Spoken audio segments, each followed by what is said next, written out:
दुआ मांगनी क्यों चाहिए?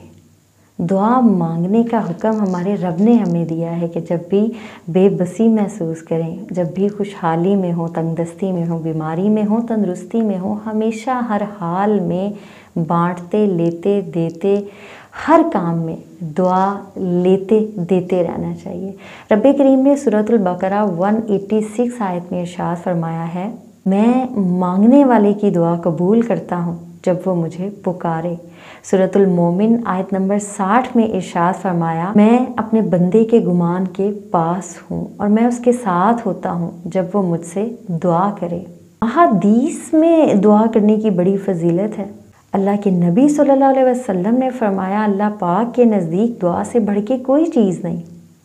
एक और जगह पे इरशाद फरमाया, दुआ से आजिज़ ना हो कि कोई शख्स दुआ के साथ हलाक ना होगा। फिर फरमाया, दुआ मुसलमानों का हथियार है और दीन का सतून और आसमानों ज़मीन का नूर है। फिर फरमाया, जो बला उतरी और जो अभी ना उतरी दुआ सबसे नफ़ा देती है, तो ए अल्लाह के बंदो दुआ इख्तियार करो। अल्लाह के नबी सल्लल्लाहु अलैहि वसल्लम ने इरशाद फरमाया, बंदे की दुआ 3 बातों से खाली नहीं होती।